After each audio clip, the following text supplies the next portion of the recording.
sama Poedah. Kenapa gitu? Jadi kemarin itu saya curhat, cerita sama dia. Cerita saya malah diceritain lagi ke orang lain. Memang Mbak Yuli kemarin cerita apa ke Poedah? Nanti cerita saya diceritain lagi ke orang lain sama Mbak. Enggak kok, saya nggak gitu. Iya, saya juga cuma bercanda. Tapi maaf Mbak, saya nggak bisa cerita soalnya ya itu dapur keluarga. Oh gitu. Iya, makanya saya kecewa banget sama Poedah.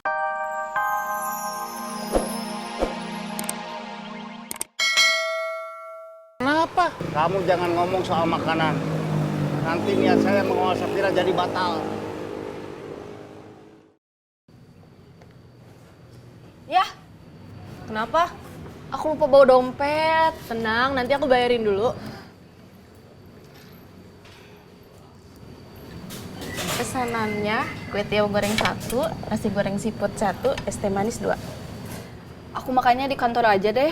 Kok gitu? Nggak tenang, nggak bawa dompet, takutnya hilang. Maaf mbak, makanannya boleh dibungkus aja? Boleh, mohon ditunggu.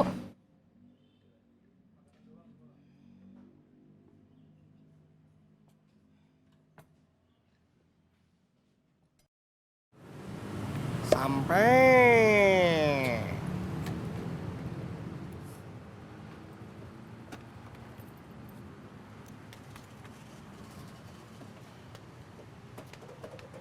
Lama amat pulangnya lo?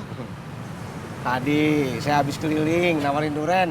Lah, jadi dagang duren? Jadi atuh. Yuli udah setuju. Lihat tuh. 500 gram cuman 70.000. Penumpangnya mana ini ya? Nggak ada penumpang. Saya nawarin malah dicuekin. Ya abisnya Kang Tisna nanya tapi nawarin.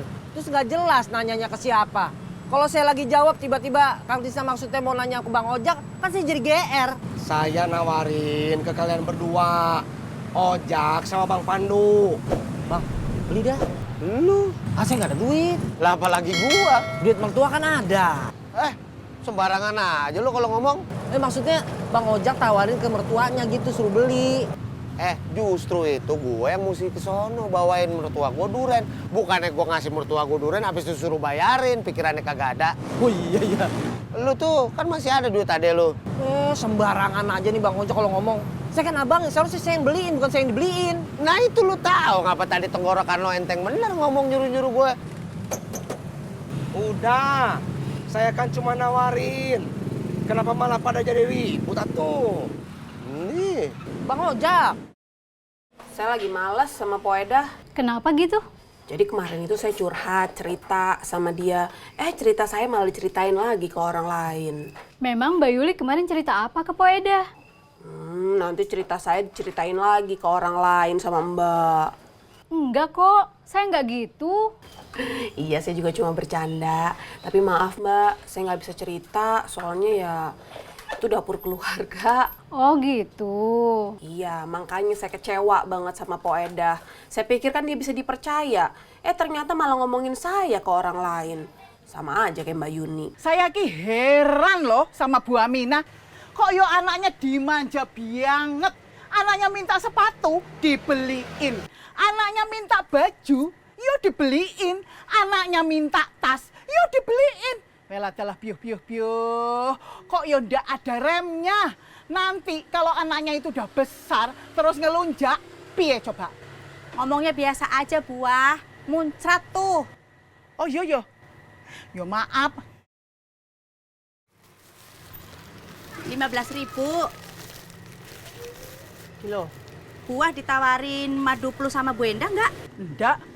Buar ditawarin. Enggak. Tapi Mbok Edah iya. Mbak Edah beli. Enggak. Katanya mahal. Saya sih ndak heran kalau Mbak Edah ndak beli.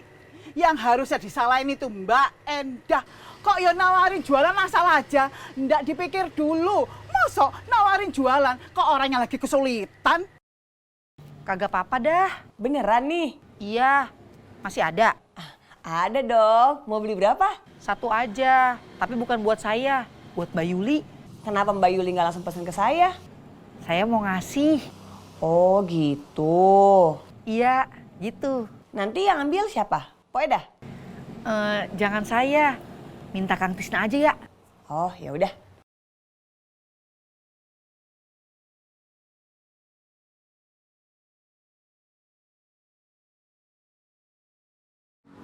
Ibu, Bu Endah, sejak kapan bini lo jadi Mbak Endah? Bu Endah mah istrinya Pak Denny.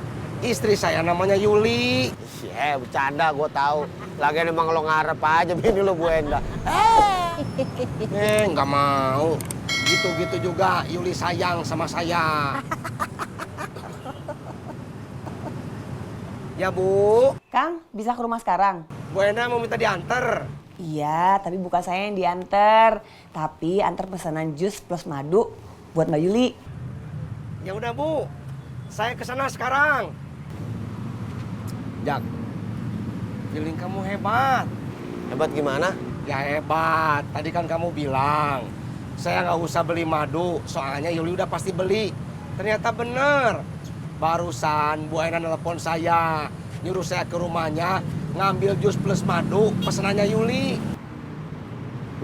Madu lu? Bang Ojak, jangan lihat ke saya, ke Kang Tisna.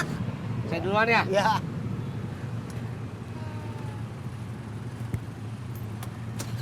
Berangkat. Kenapa lu cemberut? Kapan? Sabar. Nunggu Sapira datang.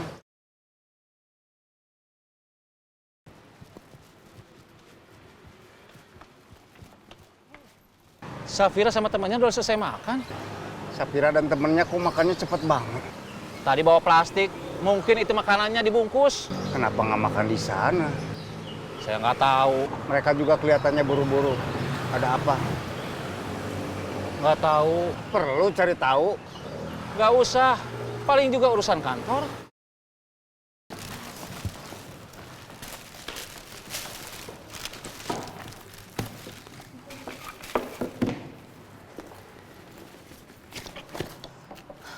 Dompet aku nggak ada. Hilang? Nggak tahu. Ketinggalan di kosan kali. Tadi pagi waktu Kang Tisna nganter aku ke kantor, aku ngeluarin dompet buat ngambil uang. Bener dikeluarin apa enggak? Dikeluarin nggak ya? Tuh, kamu aja nggak inget. Aku coba tanya Kang Tisna deh.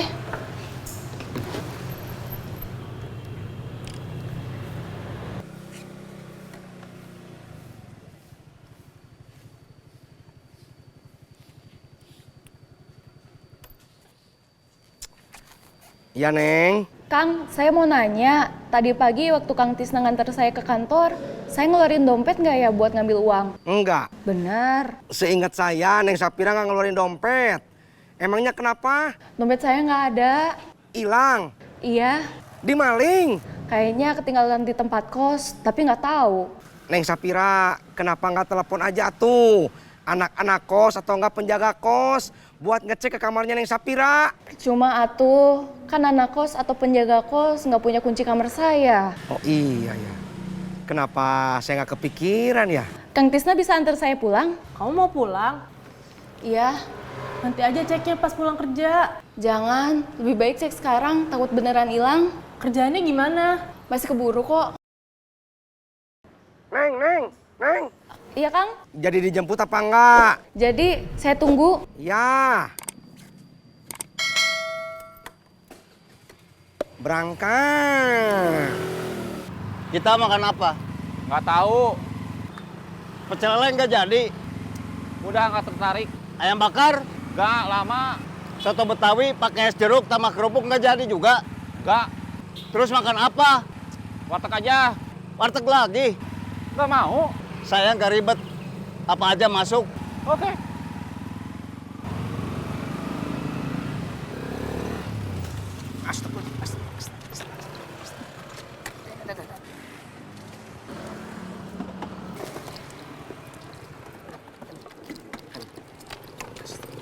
Kang, Nggak apa-apa. nggak apa-apa. Bawa motor harus hati-hati, Tis. Maaf Kang, saya lagi buru-buru. Ada urusan. Iya, mau jemput Neng Sapira, dompetnya hilang. Dimaling? Kayaknya mah ketinggalan di kosan. Cuman saya nggak tahu. Ini sekarang mau jemput Neng Sapira di kantornya, terus nganterin ke kosan buat nyari dompetnya. Kita ikut.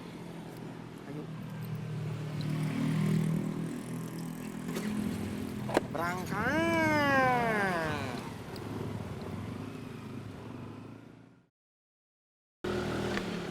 Sampai.